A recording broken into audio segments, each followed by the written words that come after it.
them properly, so I tab out, but then it doesn't catch it, and it's all a mess. But we're good now. We're good now. In the top left, spawning as the blue Zerg player, it is going to be Solar.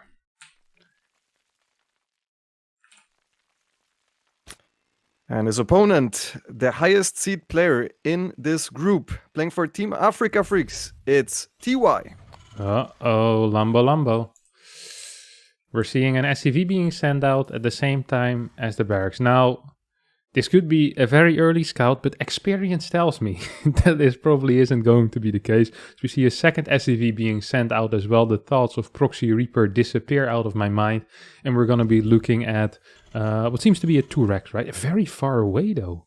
Holy Very cow. far away. I mean, he's definitely going to mine out the minerals there with the two SCVs, but it is very far away. I have never seen a Proxy Rex this far away, and I know that Solar likes to go drone scout and then pull before gas, usually.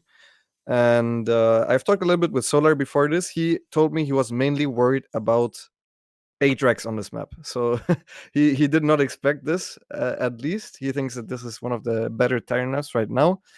But he's obviously scouting for it, and he's not going to find far. it. Which, yeah.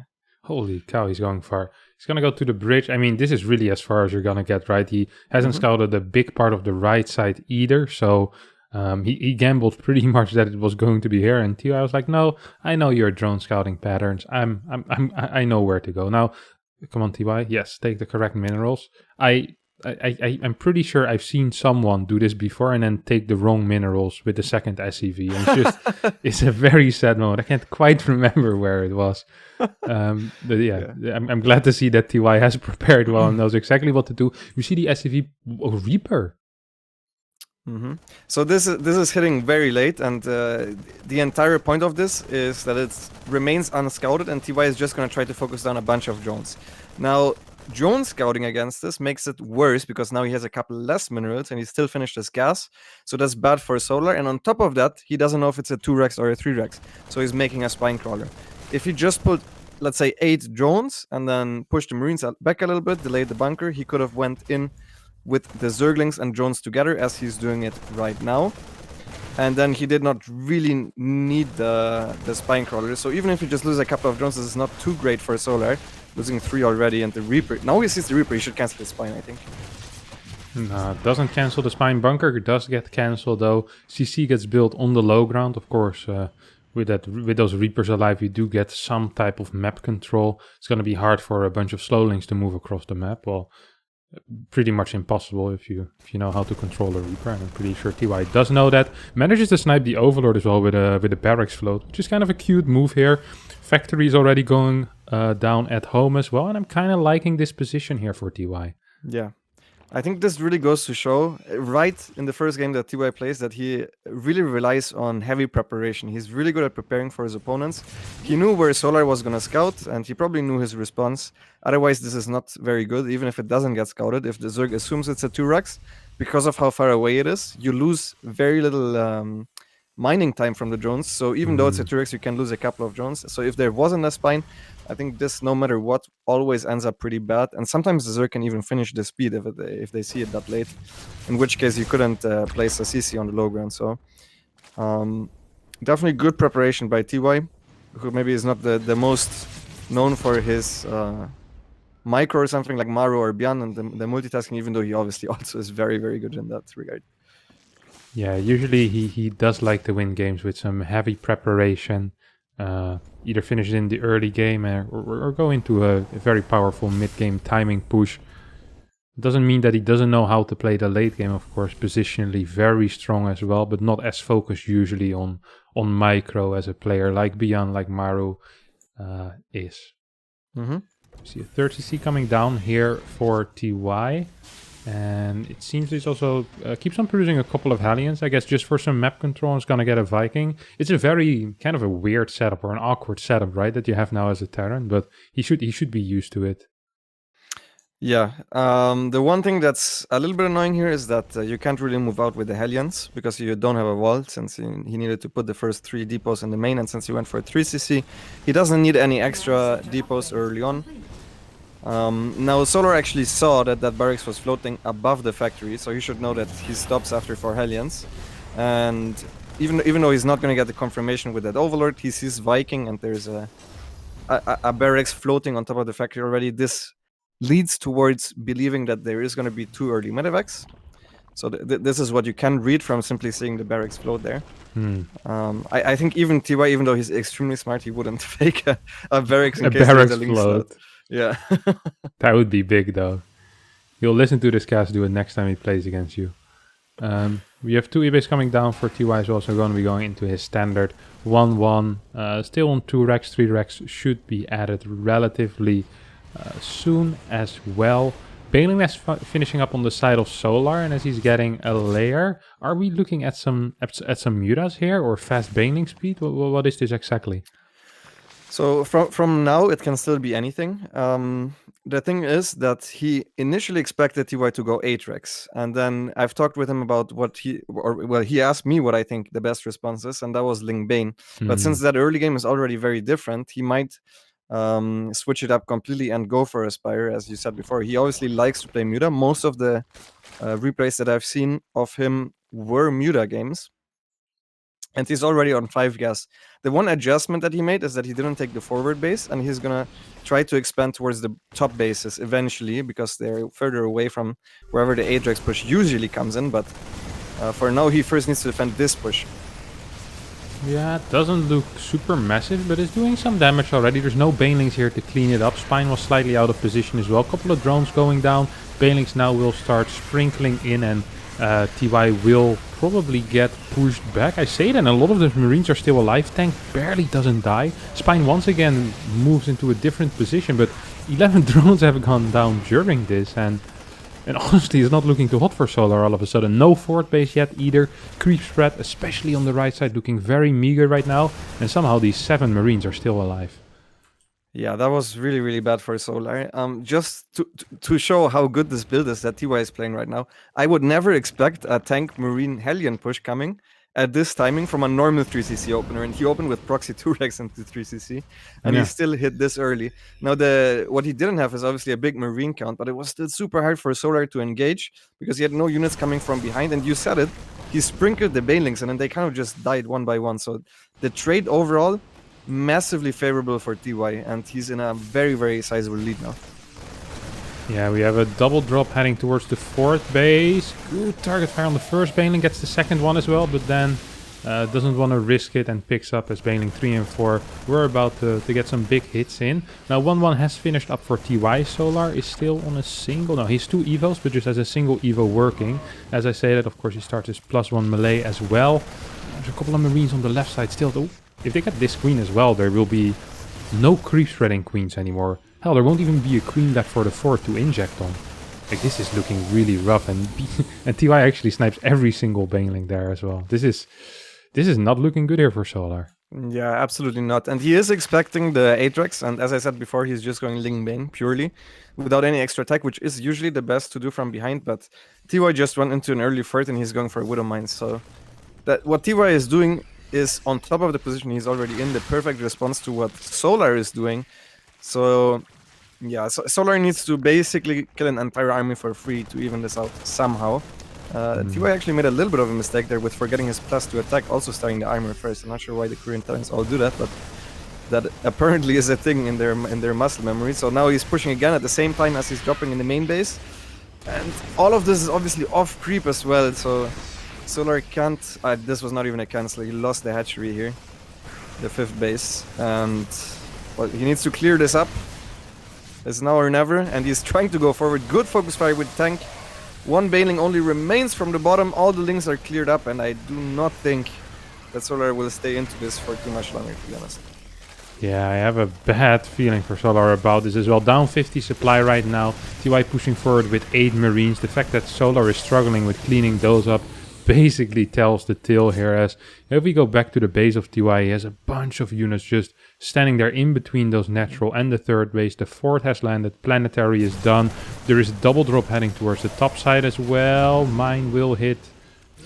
Actually, we'll take out 2 drones there. Cute little retarget coming out of TY, who's very, very good at these small little engagements that he's doing. We said, well, perhaps he's not that well known for his micro, but his multitasking definitely is on point, and his target fire so far has also been good. These Marines stay alive on top of that third base, and Solar taps out, says, you know what, let's just head into the next game. This has absolutely no use, and I kind of feel it. You know, I I understand why he would do that. Yeah, absolutely. The thing is, if you start falling behind as a Zerg, usually you're supposed to have plenty then units to split up and beat both of the drops. But he just kept running from one drop to another because he couldn't split up his army since he just didn't have any Zerglings. And it feels like you're getting outplayed, but realistically, there's nothing you can do with the way that TY played it. So yeah, TY, brilliant build order and execution, and gets mostly a strategic victory in game number 1. Yeah, that was beautiful. Very nice to see this level of preparation, of course, for a World Championship. Not exactly surprising that we see the players do their absolute best here. But yeah, that was a really cool build order. That 2 racks with the follow-up, with the Reapers, and solid, nice little tank push that just did way too much. 6, 7 drones. Make it stop. No. Solar. And these are just best of 3s. And the thing is, usually, if you're the only Zerg player in a group, you feel good about it because your opponents might not prepare as well for the matchup, TVZ specifically, since there are 4 Terrans, for example, in this group. But one other thing that very often happens is that because they don't go for general TVZ practice, they try to do snipe builds. And since it's best of 3s, you can kind of come up quite easily with 2 or 3 different builds that you want to play for specific maps. So, for example, he didn't veto Lightshade, and then he thought it was a good idea to 2 racks, and once again, he ended up ahead. This game, though, following up with a CC on the high ground, which is a little bit safer of an approach, and it's a little bit worse economically for TY. So not just as good, but the follow-up looks exactly the same as the game before. Other than that, yeah, but the 7 drones are painful, of course, and for the people who are just tuning in, or for the people who were already tuned in, and we're looking at our lovely faces for the first minute and a half of this game. Basically, what happened is that Solar barely missed the proxy racks here on the bottom. And then you guys saw the end of the 2 racks, okay? It's not that bad. Oh my god, I thought I clicked the hotkey on. I'm very sorry for that. But do you not have a second monitor? Or I don't have a second monitor. It's a rookie move. It's a rookie move. But 2 Reapers are out here. On the map, as Speed hasn't finished yet. It's about to finish, so these Reapers should probably head back home. You have a command center on the high ground finishing up. This is going to be Banshee, or I'd love a Raven, but I know it's going to be Banshee. I feel like everyone else, except the people that play this matchup, always want to see a Raven, because you can clear creep so easily. But yeah, in reality, it's not really that good. But I just love to see a Raven with Reapers. It just makes me happy when it happens. Yeah, the thing obviously why Twitch chat thinks it's great is that it brings value over time, but realistically you kind of lose it with your first push most of the time. And if there is enough queens, you can't even punish the creep spread. Really, it also is not safe. So there's many downsides to the Raven. Also, it takes a long time to produce. It costs 200 gas. So it usually delays either tanks or medevacs. So overall, a lot of downsides to the Raven. And yeah, this game, by the way, TY went for a very, very similar follow-up. And then instead of the Viking, because last game his follow-up was very greedy, he goes for the Banshee to counter a potential like Roachling attack. So TY always does like these smart variations as well. So not exactly the same build. And this game going for a safer version. Okay, cool. We see triple spore going down here for Solar.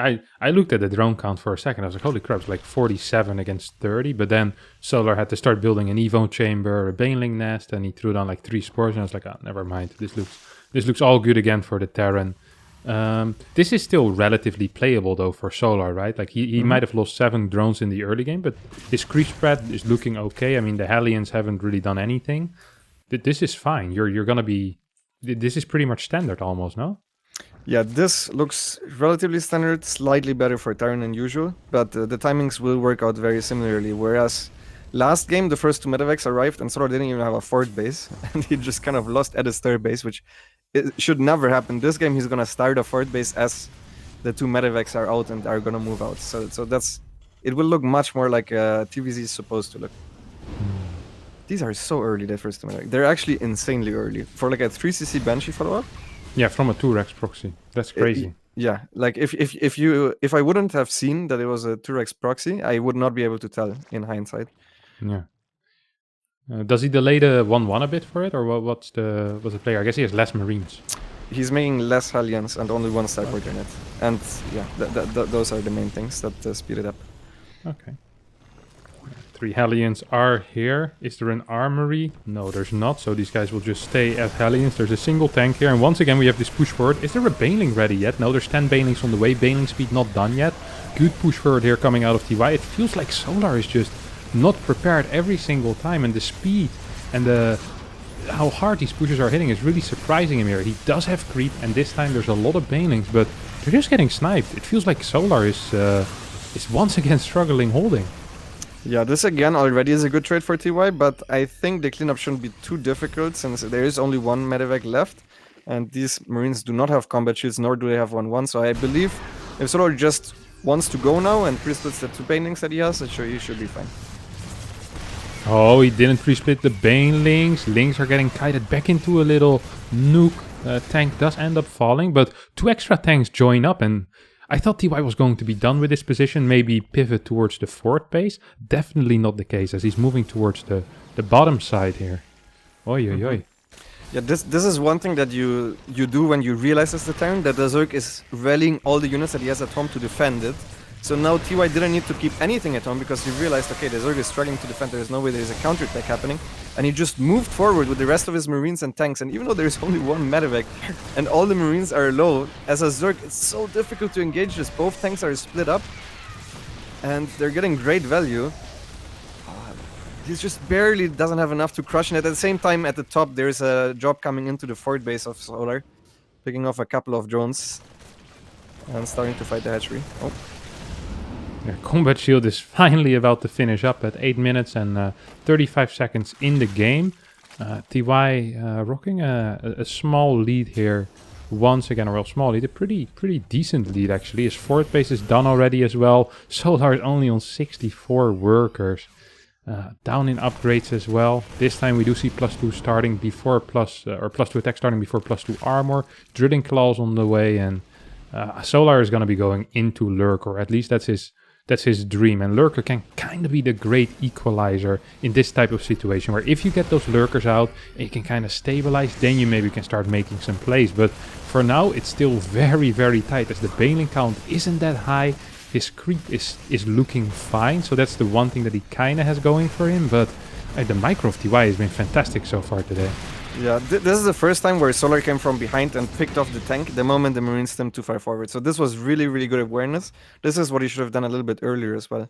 TY over pulling SCVs a little bit from its 3rd base there. But that's okay. He also has a lot of energy on his orbital, so he can drop down a lot of mules if he wants to.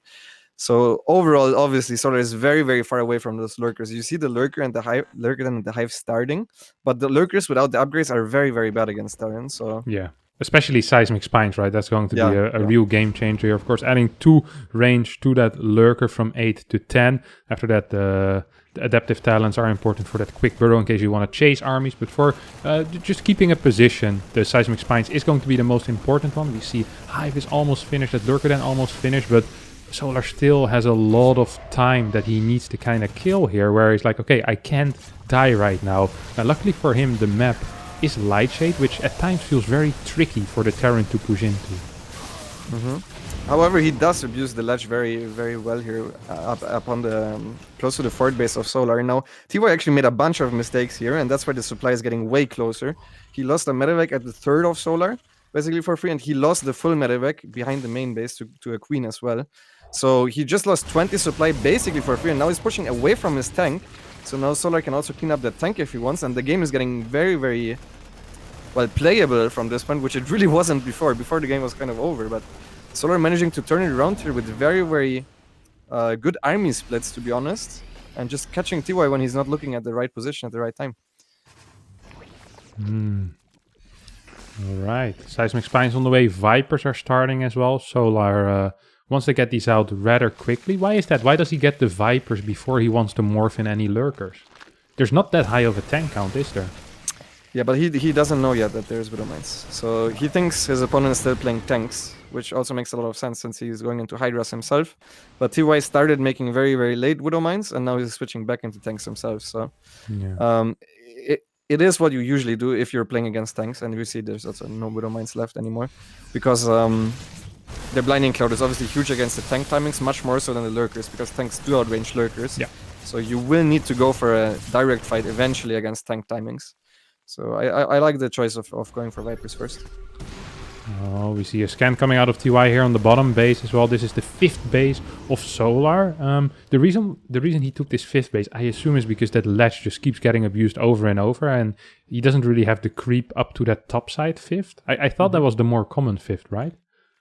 Yeah, on this map you can, in general, just expand to wherever you have more creep. For example, if you had no creep at the top at all, you could have even taken the bottom one as the 4th, which he initially wanted, and then the 5th next to it. Oh, wow. I was not aware of that. I guess you kind of disable the ledge in that way. Now we see the Lurkers in position, Seismic Spines has finished, and the Vipers are out. And this is a setup that makes that kind of changes the pace of the game, because really the Lurker is the only unit in the Zerg arsenal that can push into Terran. There is counter-attack potential. If you don't have enough tanks, if you don't have a good enough setup as a Terran, it is possible to die. And that counter-attack potential can be very dangerous. The moment you lose kind of the momentum as a Terran against Lurkers, there is the risk that the Zerg just moves across the map and basically sieges one of your planetaries. That's something you definitely don't want to happen. Yeah. I'm really impressed with the way Solar is defending everything. Even though TY is sometimes getting pickoffs, TY is losing a lot of his harassment units. And the position now, compared to the position of 5 minutes ago, has changed drastically to the point where I still believe that TY is ahead by quite a bit, because he has so many extra CCs already. This is basically where you see his lead in, because he invested so much into extra infrastructure. He also already has 4 factories producing tanks, and he already has Ghost on the way, before the Zerg has his 3-3 out even. So TY is still ahead, but this is getting very, very exciting here. Yeah, definitely. It feels like TY also is working towards a more passive army at this point. We see a bunch of tanks and ghosts all being added, and he's kind of content just staying at home for now, right? He doesn't really feel the need to do as much anymore, and this opens up the opportunity for Solar to potentially do any type of attack. The problem for him is right now he doesn't really have a big bank. He doesn't have a lot of gas. He's on, what is it, 8 gas right now? Yeah, I think we count 8 gas. And his Lurker count is only at 5. He's actually very Hydra Bane heavy still, or especially Baneling heavy, I'd say. Yeah, I like that a lot. I think that's a good way also of coming back against someone that plays Tank Ghost, because he's gonna have Tank Ghost for sure if he was ahead by the time you have the Lurkers, and Lurkers don't trade too well. So you rather want to go for the army that can go for the straight fight. I don't think running up the ramp here is the right call at all, and he gets instantly punished for it. He obviously did start getting a bank a little bit, and now he needs to immediately morph extra Lurkers to just not simply die. Big run by on the other side of the map though. 11 workers going down already. Lynx and Banelings wreaking havoc in the Terran economy. Well, I say wreaking havoc, but apparently TY was on 86 workers, so losing 16 isn't that big of a deal. Especially if you're also working with a decent orbital count, which is on 6, which I'd be pretty happy with that if I was a Terran player. He just instantly rebuilds a bunch of those SCVs, but I actually think Solar kind of did him a favor there, because I think 86 might be a bit too much, a bit too high in SCVs, especially if you have that many orbitals as well. Yeah. He's actually making an extra planetary at the forward base as well, and the one cool thing is that he actually took out the sensor tower. So for now, TY needs to pre-split his army, which he didn't need to do before he could reactively react to these run-bys and come back home with parts of his army, since light shield is very small. But since there is no sensor tower at the bottom part of the map, he needs to have these bio units that you're showing right now in this area, at least until the new sensor tower finishes. He keeps making sensor towers at the front, which is really, really cool. Even though he lost it before. Now he's doing it again, and he sees that there is no detection with the Vikings. Really cool move. So now he goes forward, and all of those Lurkers are so expensive, and Solar cannot afford to lose them for free here. Yeah, I lost a bunch of Lurkers there. The Lurker count was, I think, almost at 18 or 15, 16 at least. Tanks on the high ground still protecting I'm not even sure what to call this area, a little passway between where Solar wants to go and where TY's army is. Now the top base of Solar is going to end up falling here, and big counterattack coming out of Solar, but the planetary and 3 tanks, man.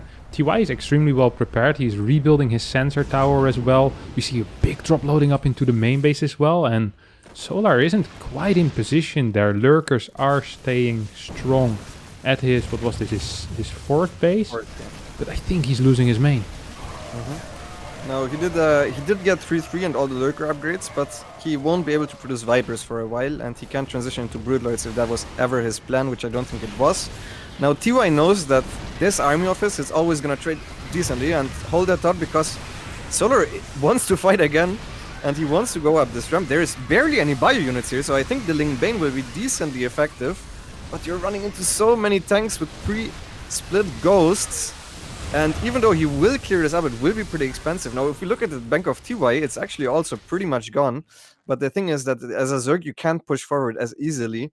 And even if you kill a base, you can just replace it with all the extra CZs that he has. So, yeah, I like that he's going back and just trying to morph extra lurkers with all the gas that he has. Yeah, I like that. And maybe afterwards, maybe after the next fight, he can try and go for a counterattack. Because if you only have 5 lurkers, that doesn't really quite do enough against the planetary usually, especially if the Terran is getting tanks and ghosts as well. We'll see how TY decides to defend this though, because now this is what? This is 19 lurkers, and TY does the age-old trick of just lifting up his base. That's a cute one. Yeah, and Solar is obviously scared that there is going to be a push at the bottom as well at some point, and he has barely any units there. I'm very surprised he's not pre-splitting more towards the bottom. Now he's gonna... Okay, most of his mobile army, so everything besides the lurkers, is going to the bottom trying to defend, but this hatchery will most likely die. So a base for a base, worth of the nice. Obviously both players immediately retaking it. And I do expect both of these bases to be mined out by each player. I think a big part of this game is going to come down to, can Solar defend his top base? And then afterwards, can he deny the bottom base of TY? Alright, now that there's a planetary, Solar wants to have another shot at it. Throws a couple of parasitic bombs on those Vikings. Well, a couple, just one. Lurkers, meanwhile, absolutely cleared that base. Like their life depended on it real fast. That top base still not really covered by creep.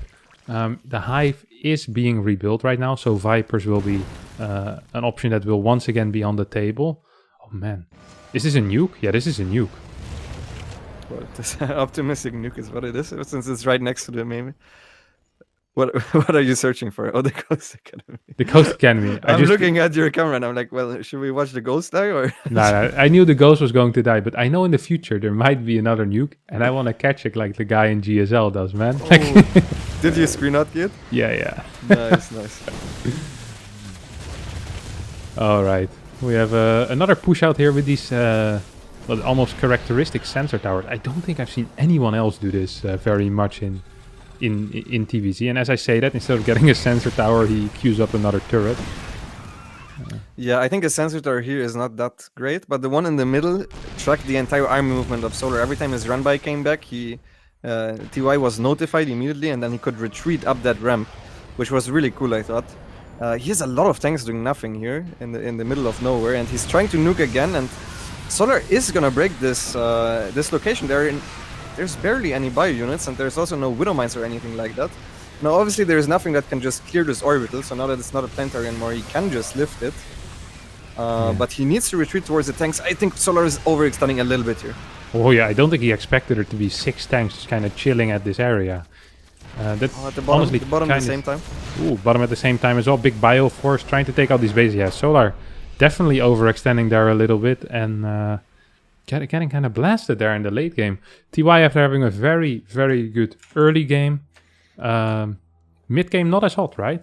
Felt like Solar definitely was getting himself back into the game, killing drops left, right, and center, and then eventually, he gets into a late game, and TY is like, all right, now it's my turn again, and good positional play, cool use of tanks, and yeah.